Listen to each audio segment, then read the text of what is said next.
Soy Rafael, sí, sí, sí. ¿Qué Hola.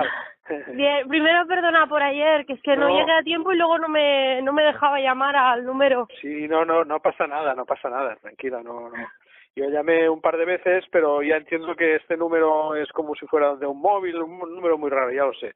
Y no es posible a veces devolver la llamada, ya lo sé ya. No te preocupes. Pues, ¿te va bien hablar ahora?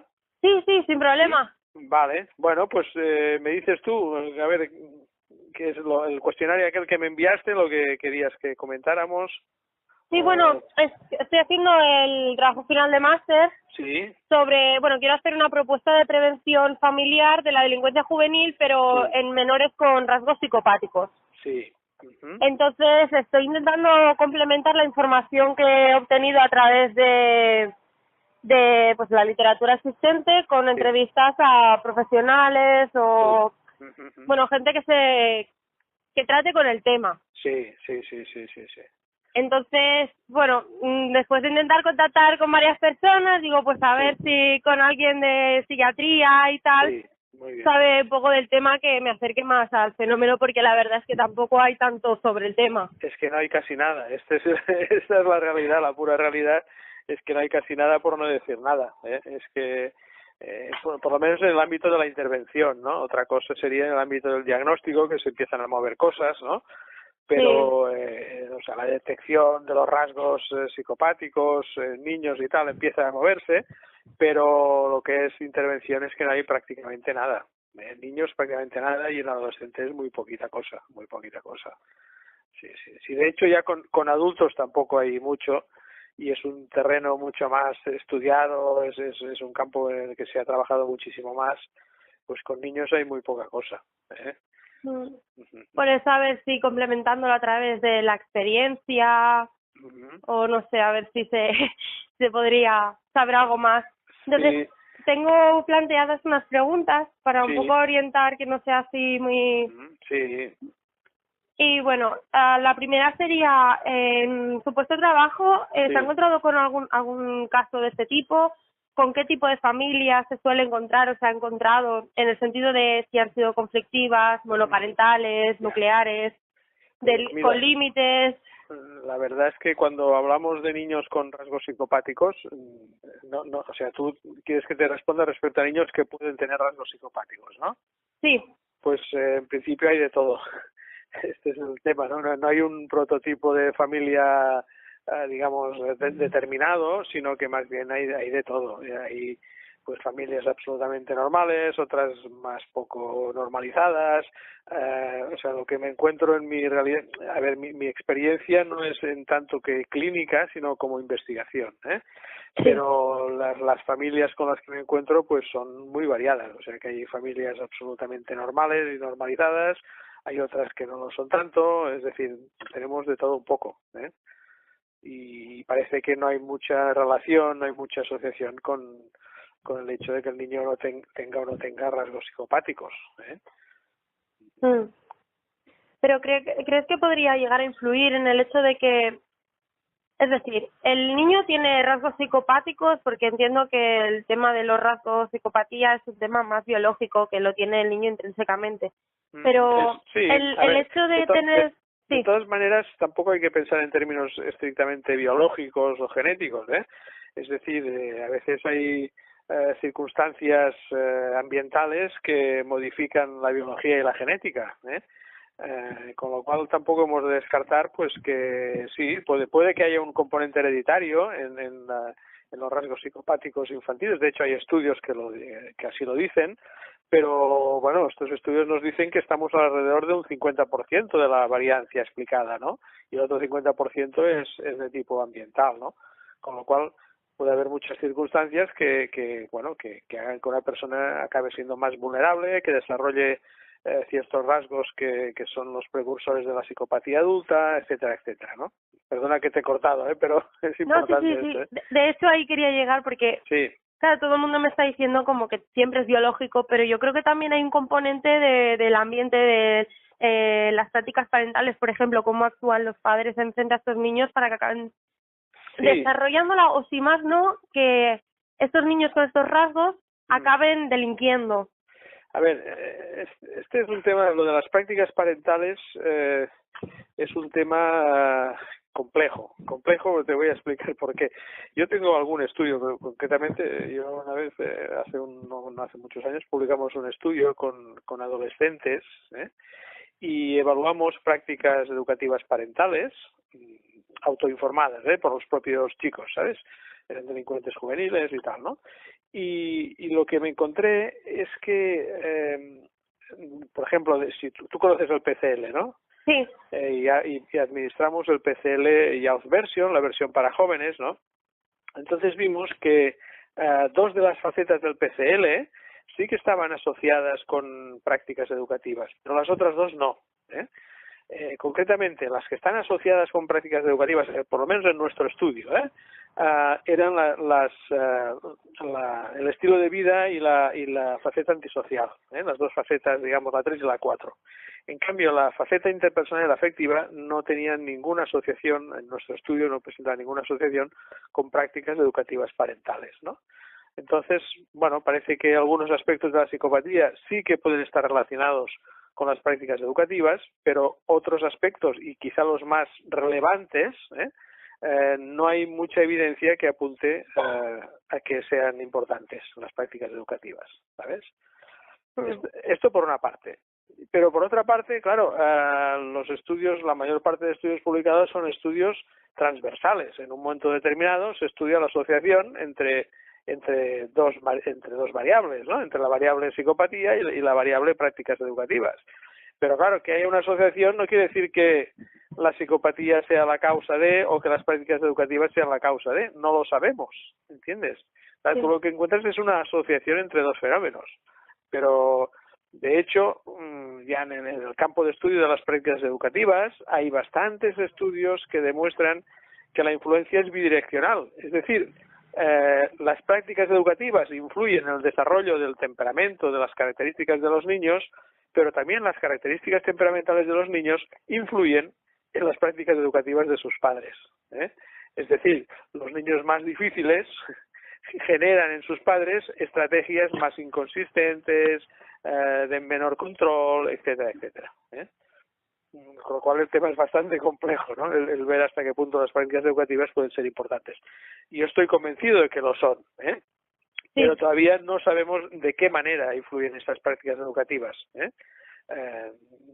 Y ya te digo, lo único que yo puedo decirte a través de mi experiencia es que en un estudio con jóvenes delincuentes encontramos que la faceta de estilo de vida y la faceta antisocial sí que se asociaban con prácticas educativas parentales. Y en ese sentido, pues los jóvenes decían que sus padres les monitorizaban menos, les controlaban menos, eran más inconsistentes en la disciplina, utilizaban un poquito más el castigo físico, etcétera. Pero claro, el problema es que no sabemos si qué es primero, ¿no? Si son las prácticas educativas o son los rasgos psicopáticos.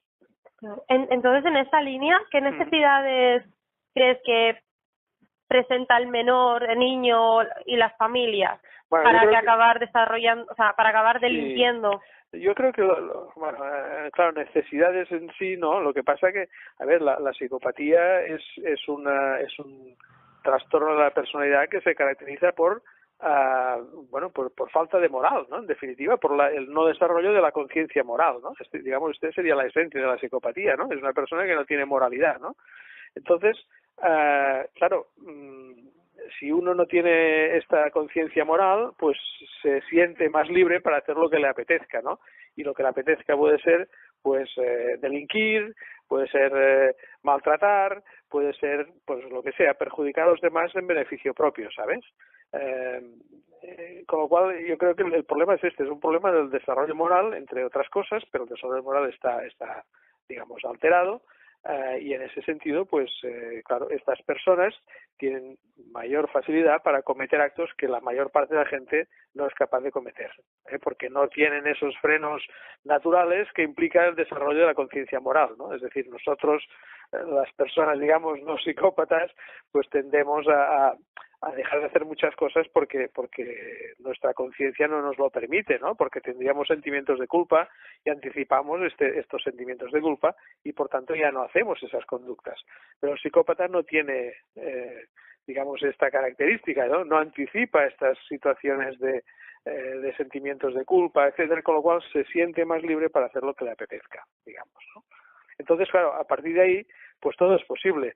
Dependiendo del ambiente en el que crezca este niño, pues va a dedicarse a la delincuencia pura y dura, o pues si es un ambiente, digamos, bien estructurado, un ambiente, digamos, sin problemas económicos, etcétera, pues entonces quizá tendremos un desarrollo de personalidad no tan delictivo, no tan basado en la delincuencia pura y dura, sino pues en manipular a los otros, en conseguir, digamos, cosas de los otros a partir de la manipulación de los demás, pero a lo mejor sin saltarse la ley o, digamos, rayando la legalidad, pero sin hacer delitos flagrantes, ¿no?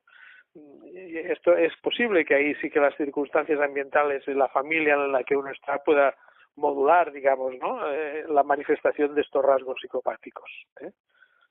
En el tema de, bueno, has comentado que quizás se puede acabar delinquiendo si no es estructurada la familia, si hay problemas económicos. Luego el tema de los límites y el tipo de educación autoritaria, permisiva, todo esto puede influir. Bueno, estos dos tipos de educación de estos que tú me comentas no creo que sean muy relevantes. Es obvio que bueno, la educación autoritaria pues está visto que no funciona, pero la educación excesivamente permisiva tampoco, ¿eh?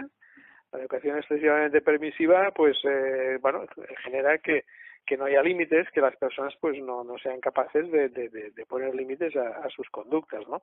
Con lo cual ni la educación autoritaria es buena porque lo que genera es una espiral, digamos, de acción-reacción, ¿no? Si el niño tiene tendencias psicopáticas, en casa le reprimen, le pegan, le castigan, etcétera, etcétera, etcétera, se va generando una espiral que se va retroalimentando, ¿sabes?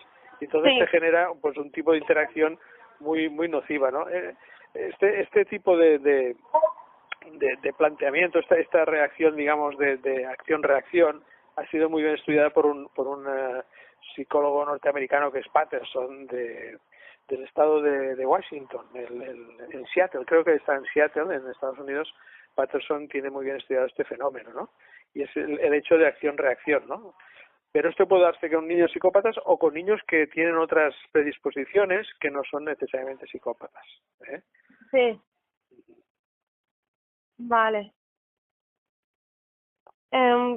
Entonces, ¿consideras importante incidir en todo esto que estamos comentando? Que se haga prevención desde pequeñitos con las familias o trabajando con las familias para que sepan cómo actuar y así evitar que delincan. Obviamente. Mira, aquí hay un tema fundamental que es la detección precoz de estos rasgos temperamentales. Este es un tema fundamental. Y esto tenemos evidencia que puede hacerse desde los primeros años de vida. Es decir, pueden detectarse los rasgos de dureza e insensibilidad afectiva, e incluso también, quizá un poco más tarde, también los rasgos interpersonales, pero hay en niños ya muy pequeñitos, ya niños de que casi no están ni en la escuela primaria, de preescolar, Sí. Por lo menos los rasgos de dureza e insensibilidad afectiva se detectan ya en la edad preescolar, 3, 4, 5 años, ¿no? Bueno, pues aquí yo creo que es donde hay que intervenir. Aquí hay que hacer detección precoz de niños con estos posibles rasgos, y a partir de ahí programas de intervención. Programas de intervención basados, primero, en intervenir en el niño, en el contexto escolar, por ejemplo, obviamente evitando todo lo que sea el etiquetaje social, obviamente pues esto se hace con mucho cuidado para no estigmatizar al niño, y también trabajar con los padres, es decir, a los padres hay que enseñarles, bueno, pues cuándo hay que poner límites, hasta qué punto hay que castigar, hasta qué punto no hay que hacerlo, es decir, de alguna manera instruir a los padres en prácticas educativas adecuadas a las características de sus niños, digamos, ¿no? Y esto es algo que se podría empezar a hacer, porque hoy en día empezamos a tener instrumentos de diagnóstico, de detección de estos rasgos, y a partir de ahí pues habría que empezar a hacer programas piloto para bueno, ver cómo se puede incidir en encauzar o en impedir que se desarrollen estos rasgos psicopáticos. De hecho, hay cosas parecidas en ámbitos cercanos.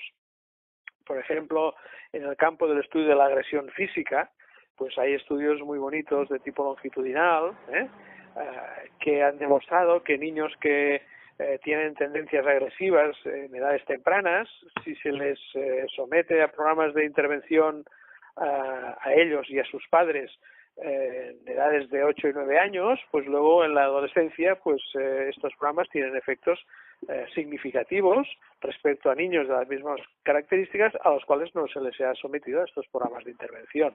Es decir, que es posible hacer muchas cosas y es posible hacerlo cuanto más pronto mejor. Es decir, las probabilidades de éxito son mayores cuando más pronto se intervenga. Actualmente no existe ningún programa específico en prevención de la delincuencia con menores psicópatas, ¿no? A ver, no, así específico para esto no. Hay algunos estudios, han empezado a estudiar, a realizar estudios, bueno, por diferentes líneas, ¿no? Por ejemplo, hay una línea de investigación muy interesante de un grupo australiano que lo que hacen es estudiar la conducta visual en el reconocimiento de emociones, porque parece ser que estos niños ya desde edades muy tempranas miran menos a los ojos que otros niños, ¿no? Entonces se les instruye, se les enseña a que aprendan a mirar a los ojos de los demás. Si miran a los ojos de los demás es más probable que sepan y que identifiquen emociones en los demás, etcétera, ¿no? Es decir, hay algunos programas, pero son programas experimentales, digamos, estamos en plena, digamos, ebullición de la investigación en este ámbito, pero estamos todavía en unos estadios muy, muy preliminares, digamos, ¿no? O sea, no estamos en condiciones de decir, bueno, hay un programa de intervención en la comunidad, no, ahora en estos momentos, en el ámbito de la psicopatía infantil, pues no hay estudios de estas características. Lo que hay son algunos intentos de estudios, de investigación, pues para intentar aislar variables en las que sea útil y práctico poder intervenir, ¿sabes? ¿Cómo incluirías el fenómeno de la psicopatía en un programa de prevención de la delincuencia juvenil? ¿O qué crees que debería trabajarse? Bueno, a ver, en estos momentos es importante hacer un buen diagnóstico. Tú fíjate que, por ejemplo, si seguimos con el DSM, pues tenemos el trastorno de conducta, pero el trastorno de conducta es un cajón desastre en el que caben personas muy distintas, ¿no? Con características muy distintas, ¿no? Bueno, lo que es importante es, bueno, muy bien, primero diagnosticar si existe un trastorno de conducta, pero luego ver si cuáles de estos niños con trastorno de conducta cumplen criterios para el especificador que se denomina con emociones prosociales limitadas, que se ha publicado en el DSM-5, que lo que hace es detectar a un subgrupo de niños que tienen estos rasgos psicopáticos, digamos, ¿no?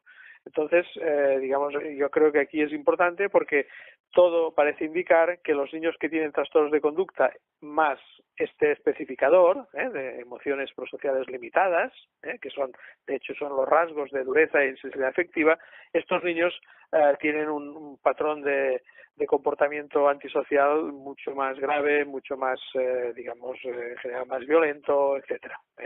Con lo cual, digamos, es muy importante afinar en el diagnóstico, cuanto más precoz mejor.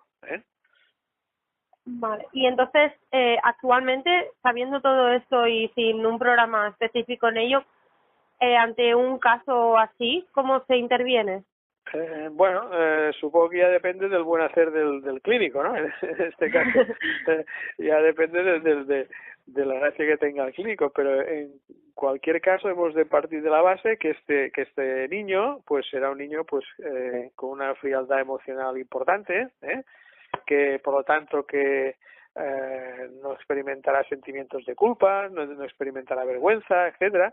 Y bueno, lo que hay que hacer es ver cómo podemos incidir en que empiece a experimentar sentimientos de culpa, sentimientos de vergüenza, etcétera, ¿no? Ya te digo, una línea de de intervención interesante en estos momentos es la que se está realizando para detectar la conducta visual de estos niños, ¿no? Y todo parece indicar que miran menos a los ojos. Pues bueno, un programa de intervención, digamos, dedicado a enseñar a estos niños a mirar a los ojos, a leer las emociones en los demás, pues quizá esto podría ser una línea interesante de trabajo, ¿sabes?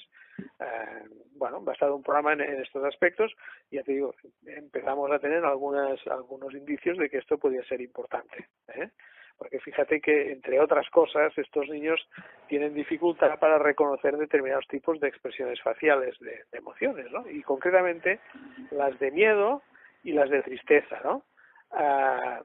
Claro, si uno no reconoce que la persona que tiene delante tiene miedo o está triste, pues es capaz de realizar conductas, digamos, antisociales o del tipo que sean, conductas nocivas hacia esta persona, con mucha más libertad que si uno se da cuenta de que el otro está sufriendo, que se lo está pasando mal, que tiene miedo, que está triste, etcétera, ¿eh? Con lo cual esta podría ser una línea de intervención, ¿no? Enseñar, entrenar en el reconocimiento de emociones, por ejemplo, ¿no? Esto podría ser una buena línea de intervención. Obviamente, esto tendría que ir acompañado de enseñar estrategias alternativas a la utilización de la agresión, ¿eh? Piensa que en estos niños también hay indicios para pensar que utilizan más la agresión instrumental, la agresión, digamos, premeditada, ¿no? Pues bueno, pues ahí entonces enseñarles a que pueden conseguir lo que ellos quieren por medios que no sean necesariamente nocivos para los demás, ¿no? Bueno, yo creo que se puede ir pensando en programas que vayan teniendo en cuenta pues los pequeños avances que en estos momentos disponemos respecto a este tema, ¿no? En población infantil, ¿eh? Es que con el tema este de lo de reconocer las emociones, me ha venido a la mente que he leído algún artículo en el que decía que trabajar la empatía con psicópatas no era una buena opción, porque era como imposible o así, pero... Sí, pero esto es en adultos, pero en niños... En menores sí. Claro, en menores todo está por... claro, fíjate que la infancia es una etapa del desarrollo. Acabamos de desarrollarnos las personas más tarde de los 20 años, ¿no? Nuestro lóbulo frontal pues, prácticamente queda desarrollado completamente casi a los 25, ¿no? Bueno, pues cuanto antes, digamos, intervengamos, es más probable que haya posibilidad de cambio, ¿entiendes? Claro, si nosotros trabajamos con población adulta, las posibilidades de cambio son mínimas, ¿no? En cambio, con niños, bueno, hay indicios para pensar que hay margen de maniobra, que hay margen de intervención, etcétera, ¿no? Esto acompañado de, pues, bueno, de enseñar a los padres cuándo deben poner límites, qué tipo de límites, de qué manera, etcétera, ¿no? Hasta qué punto han de ser duros, han de dar refuerzo positivo, han de utilizar el castigo, etcétera, etcétera. Bueno, pues el entrenamiento en padres más intervenir en algunos de estos aspectos en niños, yo creo que podrían ser actuaciones interesantes y efectivas, ¿eh? Pero te digo que todo está en mantillas, digamos, ¿no? Todo este ámbito de investigación, o sea, en estos momentos empezamos a tener instrumentos de evaluación, pero programas, digamos, probados que funcionen todavía no los tenemos, ¿eh? Vale. ¿Y hay algún centro o entidad que trabaje con estos menores? Bueno, a mí no me consta que haya centros específicos con estos menores, no me consta. He oído hablar de CAIBI, que es como detección precoz o algo así, pero claro, no es exactamente para prevenir la delincuencia, sino es más bien el tema de trastornos de conducta. Ya. Pero sería más o menos en esa línea. Bueno, pues sí, pero ¿esto qué es, una asociación o...? No sé bien, pero es como una entidad de que hacen detección de conductas así agresivas. Sí. Y también trastornos a nivel alimentario y es como un global. Sí, CAIDI se llama. Sí, CAIDI. Sí, si no recuerdo mal, sí, lo tengo que acabar de mirar, pero... Pues no sé, no lo conozco, no lo sé. Pero ya te digo, yo hasta donde sé, pues digamos, programas probados para este tipo de niños no los hay. Pero lo que sí tengo muy claro es que si algo se puede hacer, cuanto más pronto se empiece, mejor, ¿eh? ¿Hasta qué edad es recomendable, más o menos, entre qué franja de edad? No, a ver, yo diría diría que siempre hay que intentarlo, ¿no? Pero cuanto más joven sea el niño, más probabilidades de éxito tenemos. Es decir, si nosotros tenemos o empezamos a detectar niños con rasgos psicopáticos a los 4 años, pues si empezamos a los 4 años, mucho mejor que no empezar a los 6 o a los 8 o a los 10, ¿entiendes?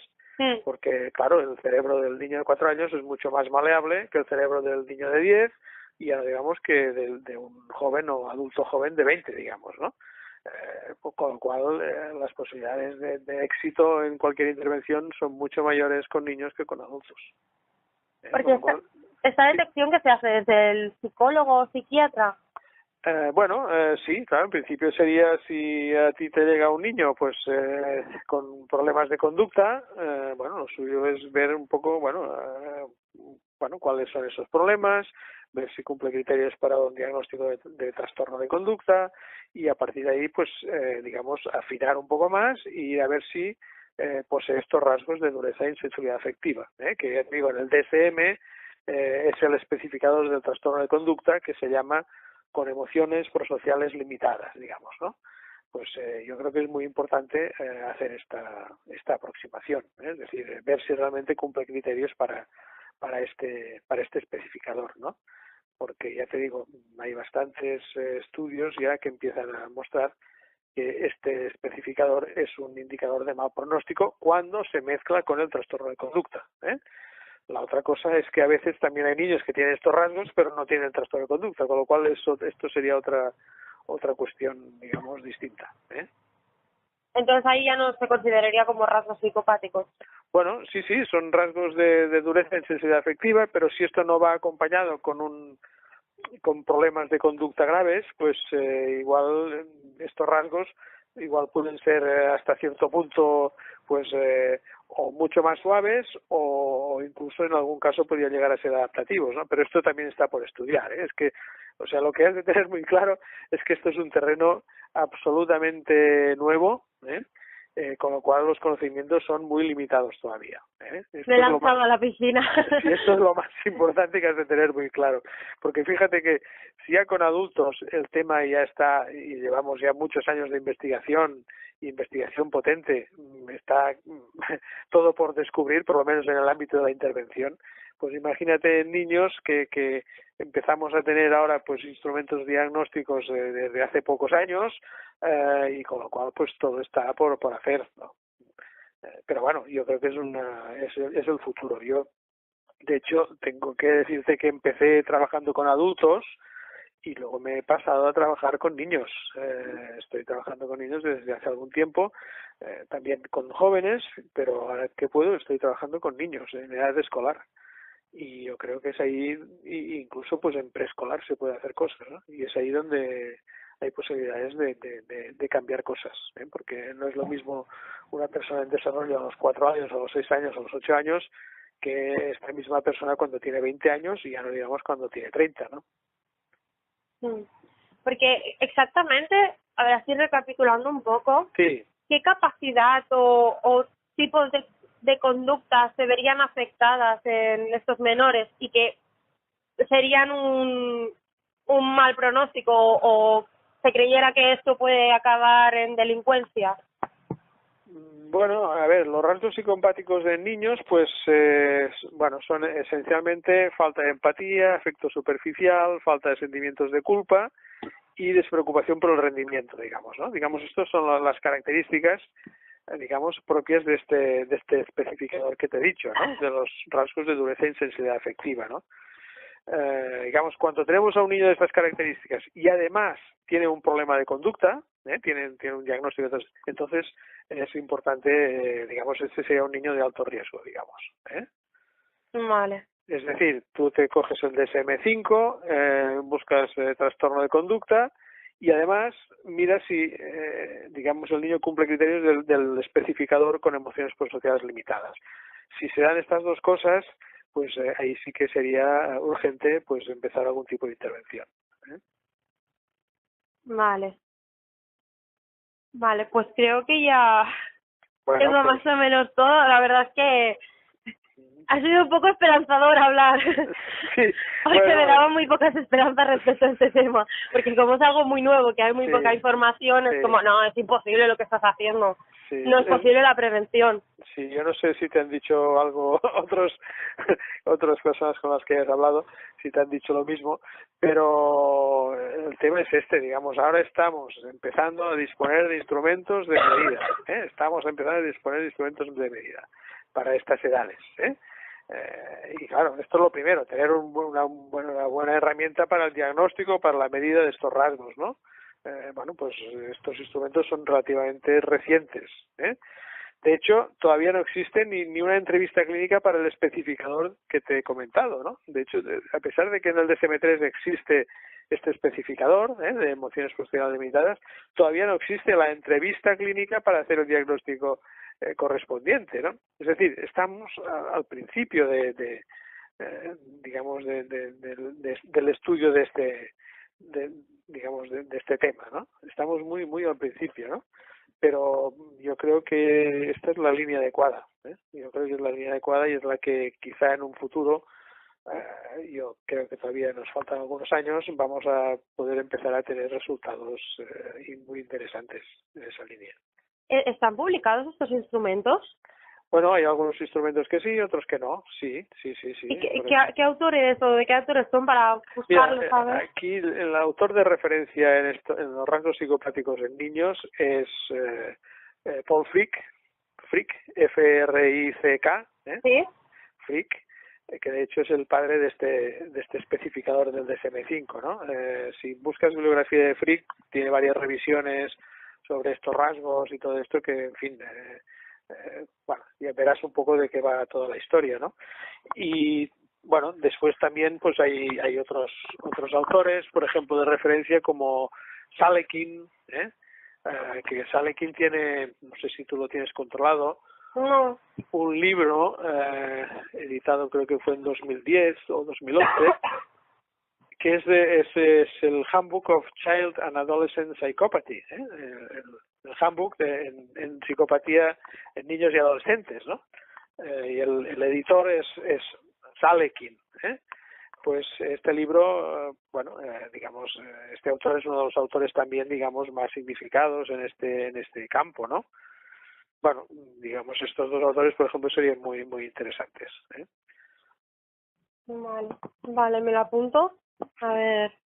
Y miraré también las intervenciones que has comentado en conductas agresivas. Sí. A ver Sí, si... a ver, donde hay en conductas agresivas, pero ya te digo, no es psicopatía, sino que son conductas de agresión física. Aquí hay un grupo de investigación muy importante, no el único, pero es muy importante, que es de un grupo del Canadá, que el autor principal se llama, te voy a deletrear, Tremblay, Vale. Tremblay, Tremblay en francés, ¿no? Porque está en la parte francesa del Canadá, Tremblay.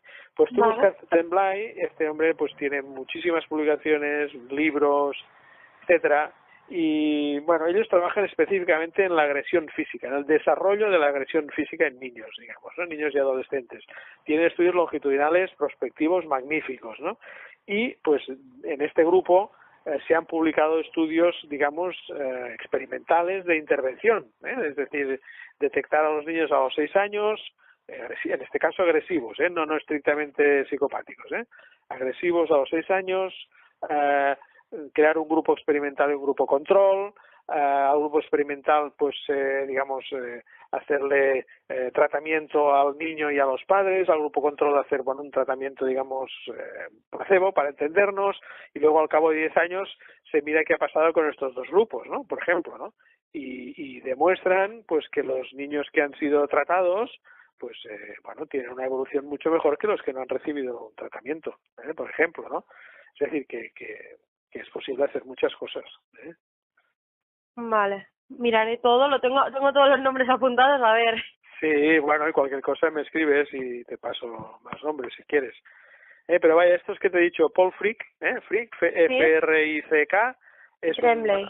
Y Tremblay, Tremblay, esos dos son, el primero en psicopatía en niños, en rasgos de dureza e insensibilidad afectiva. Este autor ha desarrollado pues un instrumento que es el APFD, para evaluar rasgos psicopáticos. Después también ha desarrollado otro instrumento que es el IQ, que este evalúa, digamos, estos rasgos de dureza e insensibilidad afectiva, exclusivamente esto. Bueno, este autor es muy importante en el desarrollo de instrumentos de evaluación, ¿vale? Y luego, bueno, también hay un grupo sueco, digamos, cuyo investigador principal es Andershed, SHED o algo así, Andershed, ¿Vale? que tiene desarrollado también un instrumento que es el YPI, Youth Psychopathy Inventory, ¿vale? O bien este mismo grupo ha desarrollado otro instrumento. Este es para jóvenes, este que te he dicho. Pero hay otro para niños en edad escolar, que precisamente nosotros hemos hecho la adaptación aquí en España, que es el CPTI, las iniciales CPTI, que también es otro instrumento para detectar rasgos psicopáticos en niños, niños en edad escolar, incluso pues en preescolar. Vale. Y ahora, ya te digo, y ahora lo que está, pues, digamos, realizándose también es la entrevista clínica para diagnóstico del especificador que te comentaba, el especificador con emociones prosodiales limitadas.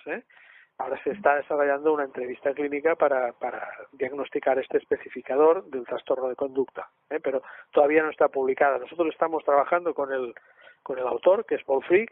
Estamos trabajando con él mano a mano para bueno, intentar, digamos, desarrollar, validar esta entrevista en estos momentos. Vale. Pues genial, la verdad. Muchísimas gracias. Bueno, pues cualquier cosa me escribes y te contesto. Vale. Bueno, perfecto. pues nada, muchas gracias. Mucha suerte. ¿Y ahora dónde estás? ¿En Barcelona o en Elche? En Barcelona. Estás ¿Qué haces? ¿El curso a distancia o...? Sí. Ah, vale, modalidad a distancia, vale. Bueno, pues sí, porque ir allí no me salía a cuenta. Ya, claro. Yo participo cada año allí en el máster, hago una clase presencial. Sí. Y hace varios años, 3 o 4 años que voy, ahí al máster, sí. Sí, vi la clase, bueno, claro, la tengo la clase. Claro, es verdad, tú, sí, la verías tú, vale, pues sí, pues muy bien. Por ahí también corría un compañero de criminología aquí de la Autónoma, que estaba ahí de becario, no sé si todavía está. La Whitwill. Sí, creo que sí. No, ahora está en Manchester, haciendo el postdoctorado allí. Está bien, está en Manchester, sí. Yo, vaya, también tuvimos, bueno, hablamos bastante, sí, tenía bastante contacto con él, sí. Muy bien. Sí. Bueno, pues nada, me alegro de oírte y, en fin, que tengas mucha suerte con el trabajo. A ver qué sale. Pero es un tema apasionante, científicamente hablando, pero que, bueno, todavía todo está así muy cogido con pinzas, ¿sabes? Pero bueno, es muy novedoso, con lo cual la novedad no te la va a quitar nadie. Bueno, pues nada. Muchas gracias. Venga, un placer. Venga, buenas tardes. Adeu.